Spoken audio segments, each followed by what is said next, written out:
రోజుల కోర్సు పూర్తి చేస్తే చాలు 100% ప్లేస్మెంట్ సపోర్ట్ తో సాఫ్ట్వేర్ జాబ్ మీ సొంత. వెంటనే కోడ్ జ్ఞాన్ డెస్టినేషన్ ని సంప్రదించండి. నమస్కారం అలగరి రవీంద్రనాథ్ గారు. నమస్తే అండి శ్రీ గారు. తిరుమల తిరుపతి దేవస్థానం పుణ్యక్షేత్రంగా భావిస్తూ ఉంటారు. అండ్ ఇప్పుడు మనం చూస్తే ఇటు న్యూస్ పేపర్లో కావచ్చు, న్యూస్లో కావచ్చు, 6 మెంబర్స్ భక్తులు చనిపోవడం జరిగింది అన్న వార్తలు వింటూ ఉంటాం.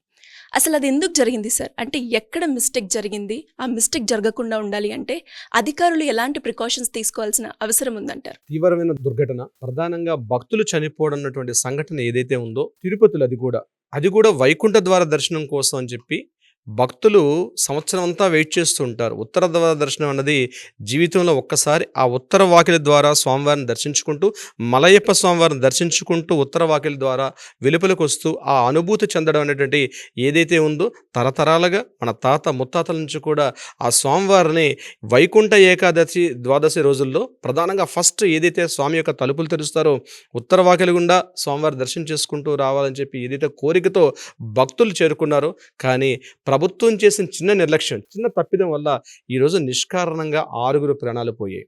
భక్తులు 6 ప్రాణాలు పోయి, అందులో 5 మహిళలే ప్రధానంగా ఎందుకు పోవడానికి కారణం అంటే, మహిళలు క్యూ లైన్లో ఉంటే తొందరగా దర్శనం టికెట్ లభిస్తాయని చెప్తూ పురుషులందరూ బయట ఉంటూ వాళ్ళ యొక్క సిస్టర్స్ని కావచ్చు, లేకపోతే వాళ్ళ మిస్సెస్ని కావచ్చు, వీళ్ళని క్యూ లైన్లో పంపించి దర్శనం టికెట్లు తొందరగా లభిస్తే కుటుంబ సమేతంగా స్వామివారి వెంకన్న స్వామివారికి దర్శనం చేసుకుందామని తహతహలాడుతుంటే భక్తులకి ఈరోజు వైకుంఠానికి అంటే వైకుంఠ ఉత్తర ద్వార దర్శనానికి వైకుంఠ ఏకాదశికి ఒక రోజు ముందు ఇలాంటి దారుణ సంఘటన జరగడం తీవ్రంగా కలిచివేస్తుంది. బహుశా స్వామివారు కూడా, కొండమైన స్వామివారు కూడా తరించిపోతున్నారేమంటే కలత చెంది ఉంటారేమనిపిస్తుంది. ఎందుకంటే కొండతో పిలిస్తే పలికే దైవం ఎవరైనా ఉన్నారంటే వెంకన్న స్వామి. అనేక లక్షలాది కోట్లాది మంది జనులు ఎక్కడెక్కడో భారతదేశంలో భాష రాదు, రకరకాల రాష్ట్రాల నుంచి. ఈరోజు చనిపోయిన ఒక మహిళ అయితే సేలం నుంచి వచ్చారు, తమిళనాడు నుంచి.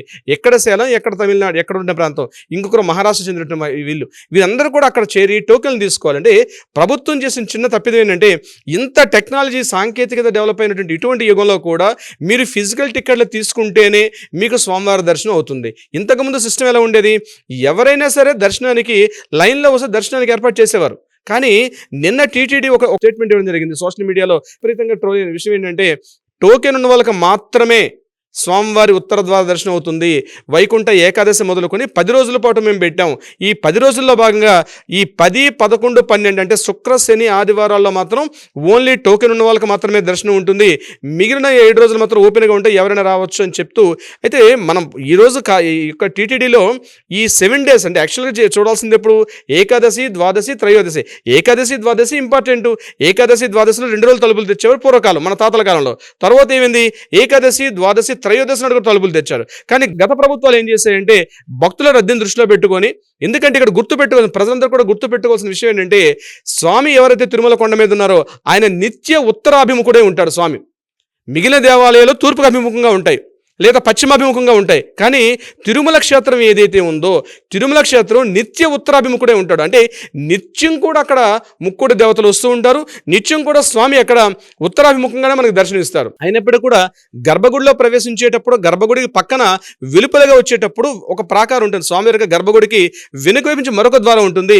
అది మాత్రం ఏం చేస్తారంటే ఉత్తర వాకిలి ద్వారం తెరిచి ఓన్లీ ఈ సంవత్సరం 365 రోజుల్లో ఒక 2 రోజులు మాత్రమే తెరిచేవారు. ఉత్తర వాకిలి దర్శనం ఉంటుంది.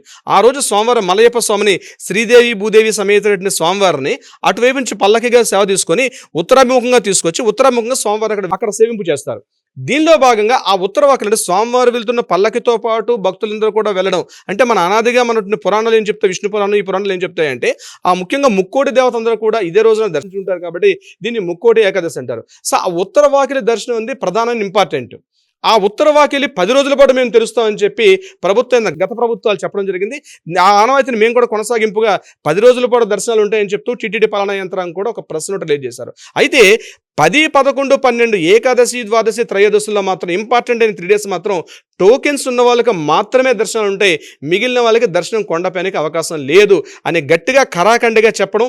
ఆ దర్శనం టికెట్లు కూడా మేము ఫిజికల్ టికెట్స్ మాత్రమే ఇస్తాం, ఆన్లైన్లో ఇటువంటి మేము టికెట్స్ ఏర్పాటు చేయం. కేవలం ఇక్కడ ఈ దర్శనం టికెట్ల ప్రోటోకాల్ ప్రకారం ఎవరైతే వివివిఐపీస్ ఉంటారో వాళ్ళకి మాత్రమే దర్శనం ఉంటుంది. మిగిలిన ఎవరు వచ్చినా సరే ఇక్కడ 300 రూపీస్ టికెట్స్ కావచ్చు, లేకపోతే ప్రత్యేక బ్రేక్ దర్శనాలు కావచ్చు, విఐపి బ్రేక్ దర్శనాలు కావచ్చు, దివ్యాంగులు కావచ్చు, చిన్నపిల్లలు కావచ్చు, మహిళలు కావచ్చు, వృద్ధులు కావచ్చు, ఎవరికి కూడా ఎటువంటి దర్శనాలు లేవు. ప్రతి ఒక్కరు కూడా ఫిజికల్గా టికెట్ తీసుకొని రావాల్సిందే తప్ప ఆన్లైన్ దర్శనాలు అనేవి పూర్తిగా మేము అవాయిడ్ చేస్తున్నాం.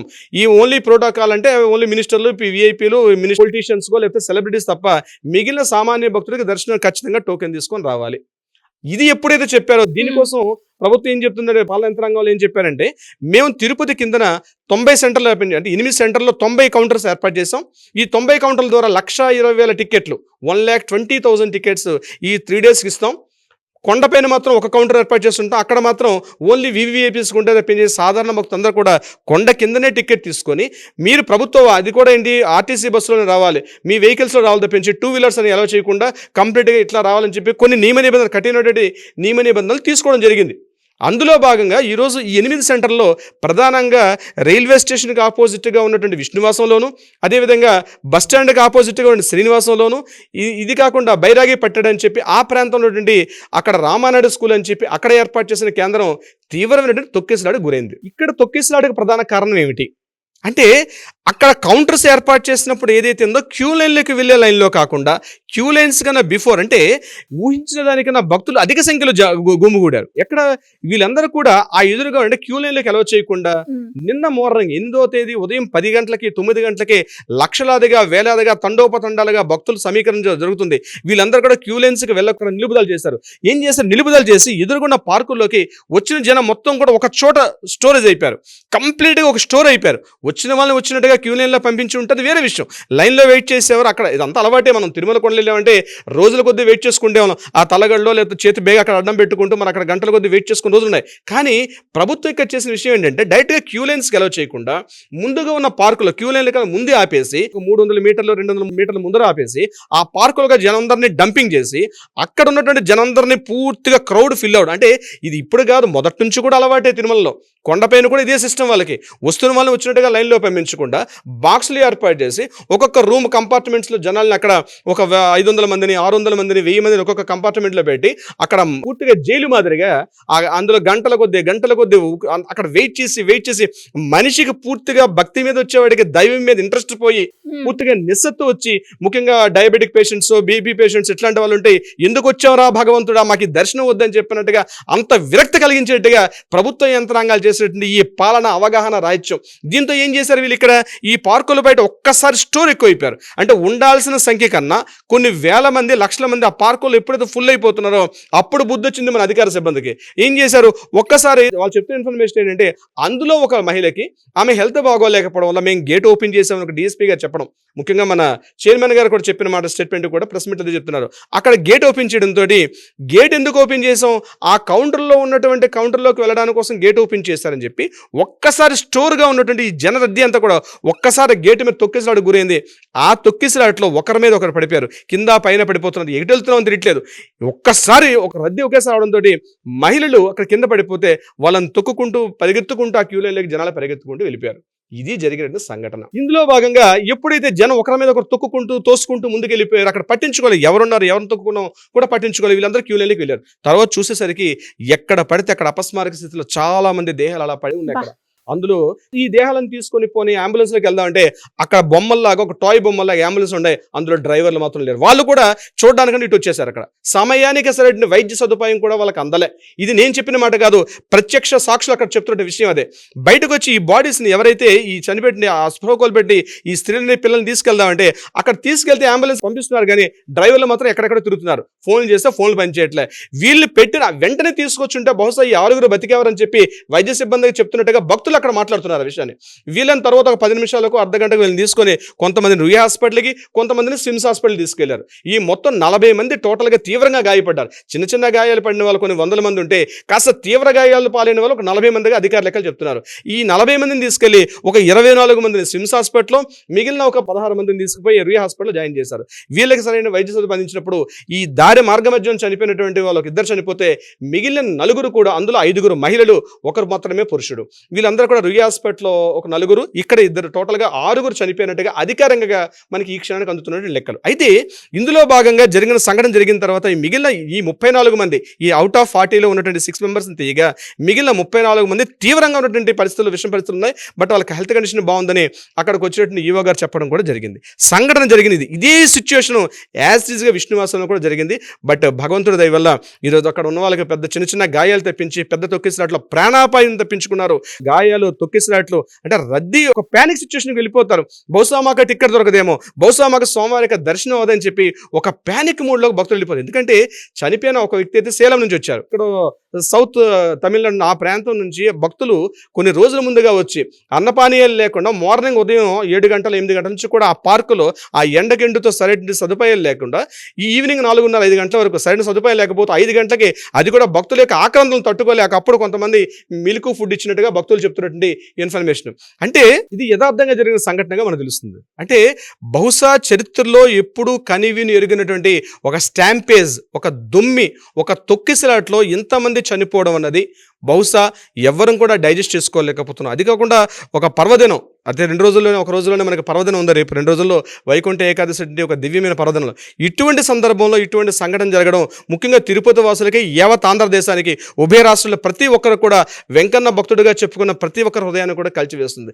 ఇటువంటి సంఘటనలు జరిగేటప్పుడు, ముఖ్యంగా ఇంతమంది జన సమీకరణ జరుగుతున్నప్పుడు ఇటువంటి జరగకుండా ఉండడానికి గవర్నమెంట్ కూడా, ప్రభుత్వం కొన్ని చర్యలు తీసుకోవాల్సిన అవసరం కూడా ఉంది. ప్రధానంగా ఎంతమంది వస్తున్నారు, ఎందుకంటే గడిచిన 5 సంవత్సరాలుగా 10 సంవత్సరాలుగా ఎంతమంది భక్తులు ఏటేటా పెరుగుతూ వస్తున్నారు వైకుంఠ ఏకాదశికి ఒక అంచనా ఉంటుంది స్టేట్మెంట్ దగ్గర.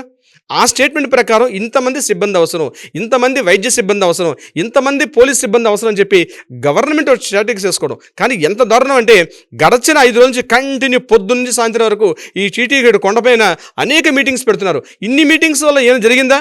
ఖచ్చితంగా ఆ మీటింగ్స్ ఏదైతే మాట్లాడుకున్నారో, రెజల్యూషన్స్ తీసుకుంటారో అవి ఇంప్లిమెంట్ చేయకపోవడం అంటే ప్రధాన దారుణం. అంటే అడ్మినిస్ట్రేషన్ వీక్, పాలనా యంత్రాంగం వీక్.